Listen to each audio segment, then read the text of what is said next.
नमस्कार दोस्तों, स्वागत है आपका आज के मुख्य समाचारों की वीडियो में। जी हां दोस्तों, यहां पर आपको देखने को मिलेगी सुबह से लेकर शाम तक की सारी के सारी बड़ी खबरें, मुख्य समाचार, ब्रेकिंग न्यूज़ अपडेट के रूप में।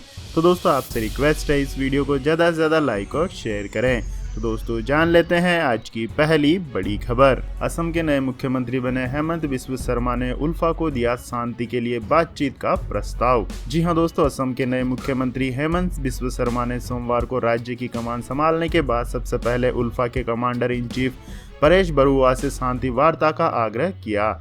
भाजपा नेता और पूर्वोत्तर लोकतांत्रिक गठबंधन के संयोजक हेमंत बिस्व शर्मा को मुख्यमंत्री पद की शपथ राज्यपाल जगदीश मुखी ने दिलाई। शपथ ग्रहण कार्यक्रम में भाजपा के राष्ट्रीय अध्यक्ष जेपी नड्डा भी मौजूद रहे। उन्होंने आपकी जानकारी के लिए बता दें दोस्तों, असम में भाजपा के नया चमकता सितारा बन चुके हेमंत शर्मा बिस्वा को कांग्रेस छोड़े हुए भी 6 साल भी नहीं हुए और वह राज्य के मुख्यमंत्री बन गए। हेमंत बिस्व शर्मा के असम का मुख्यमंत्री चुने जाने के साथ ही कांग्रेस से बाहर जाकर मुख्यमंत्री बनने वाले नेताओं के आंकड़ों में इजाफा हो गया है। अब देश में 9 गैर कांग्रेस शासित राज्यों के मुख्यमंत्री कांग्रेस की सियासी पृष्ठभूमि से होंगे।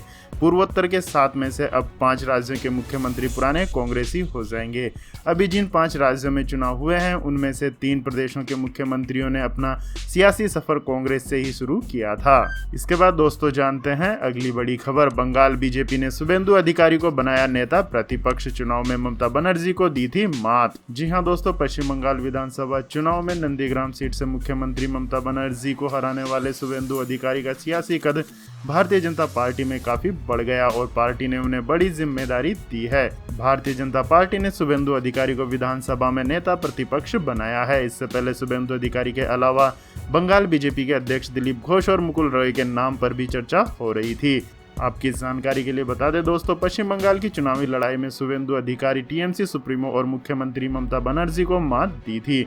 चुनाव आयोग के आंकड़ों के मुताबिक नंदीग्राम सीट से शुभेंदु अधिकारी ने ममता बनर्जी को 1956 वोटों से हराया था। चुनाव में शुभेंदु अधिकारी को कुल 1,09,673 वोट मिले, जबकि ममता बनर्जी को 1,07,937 ही वोट मिले थे। इसके बाद दोस्तों जानते हैं अगली खबर। बीते 24 घंटों में कोरोना को मात दे चुके 3,53,818 लोग और 3,66,161 आए नए मामले। जी हां दोस्तों, भारत में कोरोना संक्रमण की दूसरी लहर के कारण तबाही का मंजर है। हालांकि केंद्रीय स्वास्थ्य मंत्रालय की ओर से जारी रिपोर्ट के अनुसार बीते 24 घंटों में कोविड-19 के 3,66,161 नए मामलों की पहचान हुई है, तो वहीं 3,53,818 लोगों ने कोरोना को मात दे दी है और स्वस्थ होने के बाद अस्पताल से डिस्चार्ज किए गए हैं। वहीं इस अवधि में 3,754 संक्रमितों की मौत भी हुई है। इसके बाद देश में अब तक महामारी के कारण संक्रमितों का कुल आंकड़ा 2,26,62,575 हो गया है और कुल मौतों की संख्या 2,46,116 पर पहुंच गई है। मंत्रालय के अनुसार सभी देशवासियों में सक्रिय मामलों की कुल संख्या 37,45,237 है और डिस्चार्ज हुए मामलों की कुल संख्या 1,86,71,222 है। संक्रमण से बचने के लिए देश में शुरू किए गए वैक्सीनेशन अभियान के तहत देश में कुल वैक्सीनेशन का आंकड़ा 17,01,76,3 हो गया है। भारतीय चिकित्सा अनुसंधान परिषद की ओर से मिली जानकारी के अनुसार रविवार तक देश में कोरोना वायरस के लिए कुल 30,37,50,077 सैंपल टेस्ट किए जा चुके हैं। इसके बाद दोस्तों जान लेते हैं अगली बड़ी खबर। हाई कोर्ट ने कहा ऑक्सीजन सिलेंडर की प्राइस सबके लिए हो एक, कम आय वाले वर्ग का भी सरकार रखे ध्यान। जी हां दोस्तों, ऑक्सीजन सिलेंडर की कीमतों पर दिल्ली हाई कोर्ट सख्त हो गया है। हाई कोर्ट ने दिल्ली सरकार को निर्देश दिया है कि खाली सिलेंडर और भरी हुई सिलेंडर की कीमत निर्धारित की जाए, एक ही कीमत पर सभी को ऑक्सीजन सिलेंडर मिले। ऑक्सीजन सिलेंडर की कीमतों पर हाई कोर्ट के निर्देश के बाद दिल्ली सरकार के वकील ने कहा कि सभी स्टेक होल्डर और अधिकारी बैठकर इसे तय करेंगे। हाई कोर्ट ने इस मामले पर शुक्रवार को स्टेट रिपोर्ट दायर करने को कहा है। साथ ही हाई कोर्ट ने सभी स्टेक होल्डर्स के साथ बैठकर खाली सिलेंडर और भरे हुए सिलेंडर की कीमत निर्धारित करने को भी कहा है। इसके अलावा हाई कोर्ट ने कहा है कि लो इनकम ग्रुप के लोगों को भी ध्यान में रखें दिल्ली सरकार। हाई कोर्ट ने कोविड-19 के इलाज में उपयोग आने वाली दवाओं और चिकित्सीय उपकरणों को आवश्यक वस्तु घोषित करने का अनुरोध करने वाली याचिका पर केंद्र और दिल्ली सरकार से जवाब मांगा है।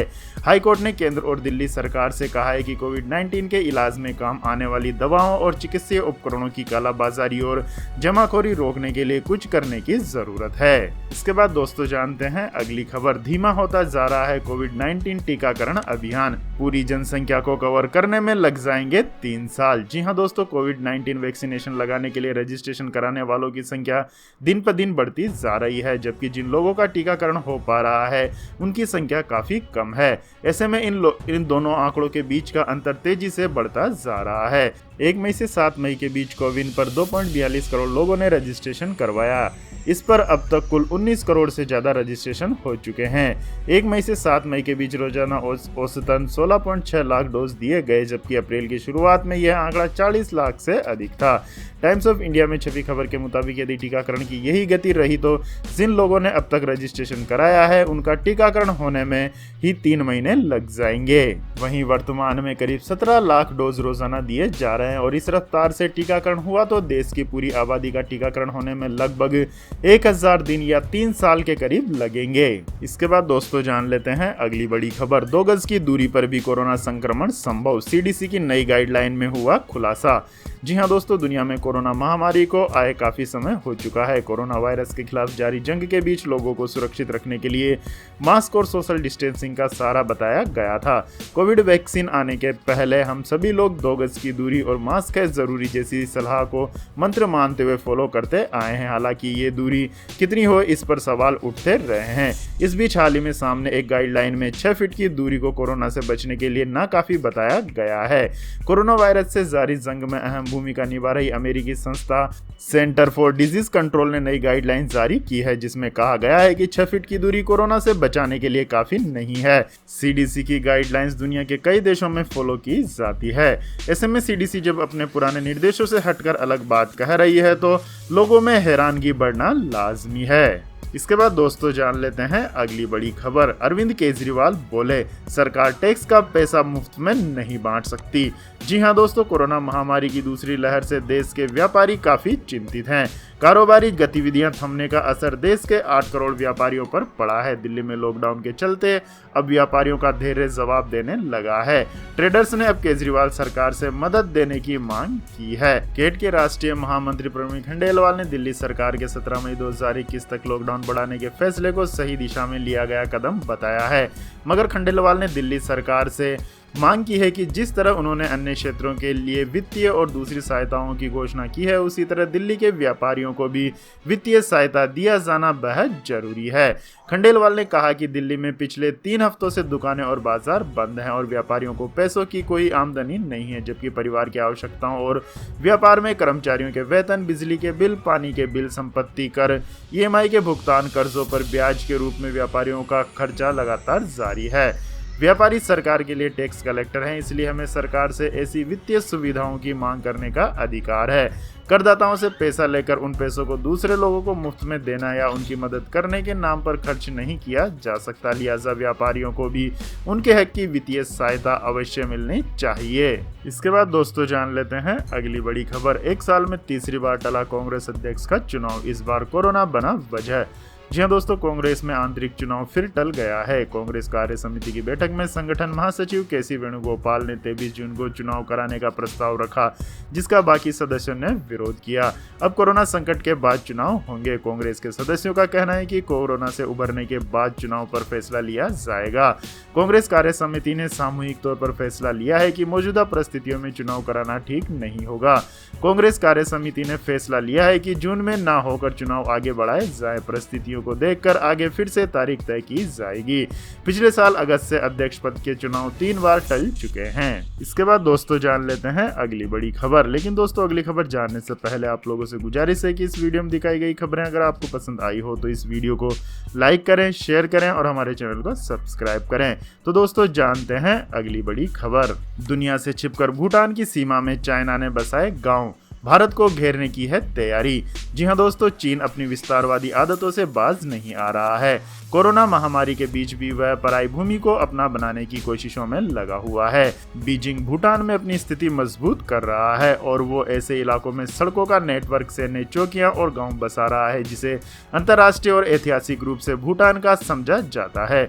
जानकारों का मानना है कि चीन की यह हरकत एक तरफ से भारत को घेरने की कोशिशों का हिस्सा है। आपकी जानकारी के लिए बता दें दोस्तों, फॉरेन पॉलिसी की रिपोर्ट के अनुसार चीन भूटान में 2015 से ही इस हरकत को अंजाम दे रहा है, लेकिन अब इसकी गतिविधियां तेज हो गई हैं।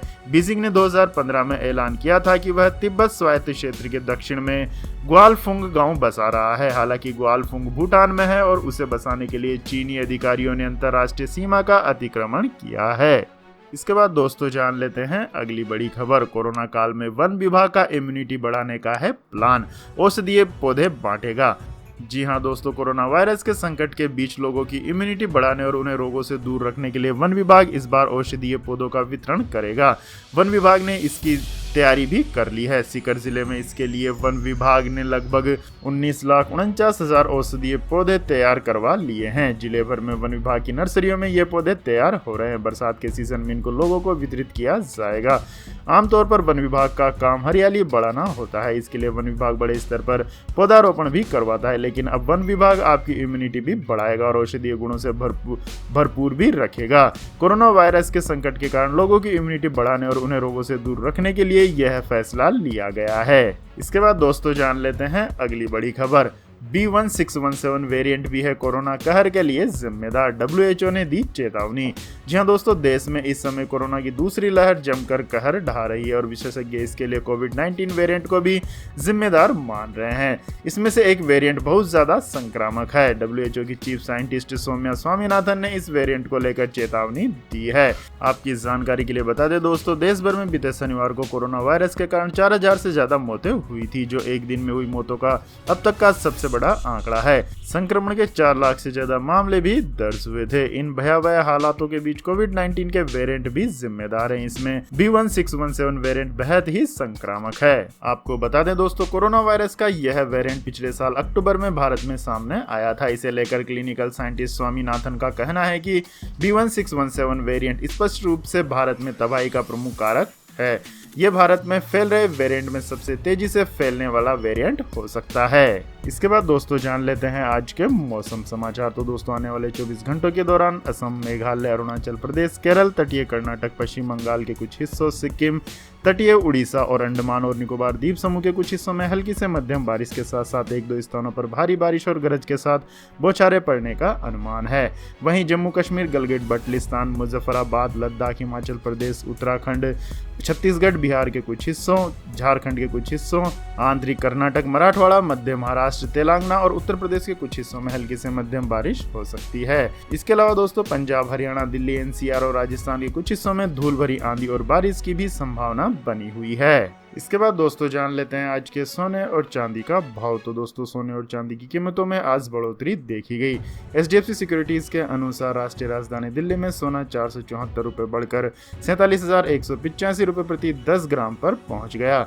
गुरुवार को यह 46,711 रुपए प्रति 10 ग्राम पर बंद हुआ था। वहीं चांदी 1,050 रुपए उछलकर 70,791 रुपए प्रति किलोग्राम पर पहुंच गई। पिछले कारोबारी दिन यह 69,741 रुपए प्रति किलोग्राम पर बंद हुई थी। वायदा बाजार में सोने की कीमतों में तेजी आई, जबकि चांदी की कीमतों में गिरावट दर्ज की गई। उधर अंतर्राष्ट्रीय बाजार में सोना बढ़त के साथ $1,820 प्रति औंस और चांदी $27.33 प्रति औंस पर सपाट रहा। इसके बाद दोस्तों जान लेते हैं अगली खबर। दुनिया को महामारी की चपेट में लाए चीन को सता रहा है डर, बनाया माउंट एवरेस्ट पर सीमा रेखा का प्लान। जी हां दोस्तों, महामारी कोविड-19 का हवाला देते हुए चीन ने दुनिया की सबसे ऊंची चोटी माउंट एवरेस्ट पर सीमा रेखा बनाने का अहम फैसला लिया है। जिस चीन से इस महामारी की शुरुआत हुई थी, अब वही अपने इलाके को संक्रमण से बचाने की बात कह रहा है। हाल ही में एवरेस्ट पर आने वाले नेपाल के 30 से अधिक कोविड संक्रमित पर्वतारोहियों के बाद महामारी के खतरे को अपनी ओर न आने देने को लेकर चीन ने यह अहम फैसला लिया है।